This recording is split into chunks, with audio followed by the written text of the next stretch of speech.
Hi friends, welcome to Indhu's kitchen.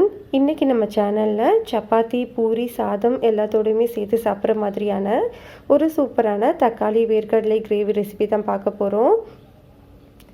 இது செய்கிறது ரொம்ப சிம்பிள், ஆனால் டேஸ்ட் அவ்வளோ சூப்பராக இருக்கும். கண்டிப்பாக இதை நீங்கள் ட்ரை பண்ணி பாருங்கள். அதுக்கு முன்னாடி நம்ம சேனலை சப்ஸ்கிரைப் பண்ணாதவங்க ப்ளீஸ் சப்ஸ்கிரைப் பண்ணிக்கோங்க. கூடவே பெல் ஐக்கானையும் கிளிக் பண்ணிவிட்டு ஆளுங்கிற பட்டனையும் கிளிக் பண்ணிக்கோங்க. ஃபர்ஸ்ட் ஒரு சின்ன பேன் சூடுபடுத்திக்கலாம். பேன் சூடானதுக்கு அப்புறமா இதில் ஒரு 5 டீஸ்பூன் அளவு வேர்க்கடலை சேர்த்துடலாம். ஸ்டவ்வை லோ ஹீட்டில் வச்சுட்டு இதை நல்லா வறுத்து விட்டுருங்க. சப்போஸ் நீங்கள் வறுத்த வேர்க்கடலை யூஸ் பண்ணிங்கன்னா இந்த ஸ்டெப்பை நீங்கள் ஸ்கிப் பண்ணிக்கோங்க.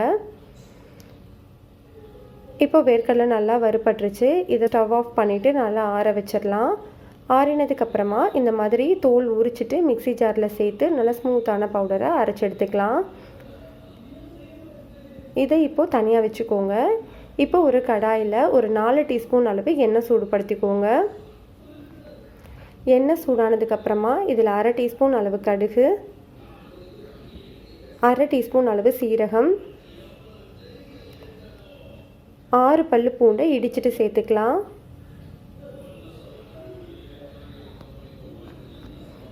கொஞ்சமாக கருவேப்பிலை சேர்த்து பொரிய விட்டுறலாம்.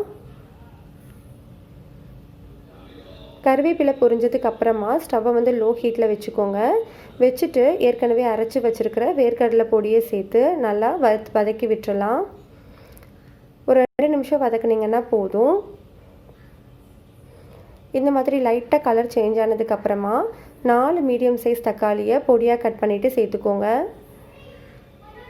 இப்போ நம்ம ஸ்டவ்வை மீடியம் ஹீட்டில் வச்சுட்டு தக்காளி நல்லா மசிகிற வரைக்கும் வதக்கிக்கலாம். பாருங்கள், இப்போ தக்காளி நல்லா மசிஞ்சு வந்துடுச்சு.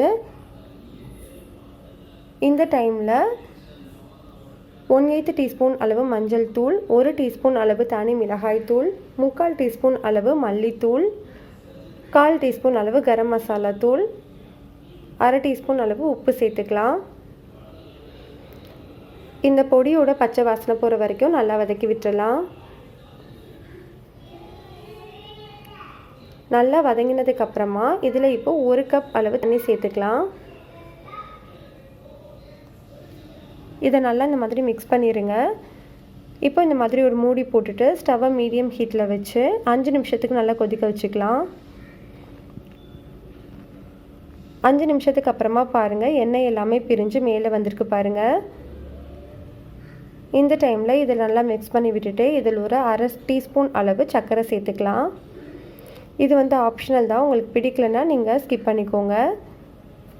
சர்க்கரை சேர்த்ததுக்கு அப்புறமா பொடியாக நறுக்கின கருவேப்பிலை, கொத்தமல்லி இலைகளை தூவிட்டு ஒரு தடவை மிக்ஸ் பண்ணிவிட்டு ஸ்விட்ச் ஆஃப் பண்ணிடலாம். அவ்வளோதான், நம்மளுக்கு ரொம்ப சூப்பரான டேஸ்டான தக்காளி வேர்க்கடலை கிரேவி ரெடி ஆகிடுச்சு.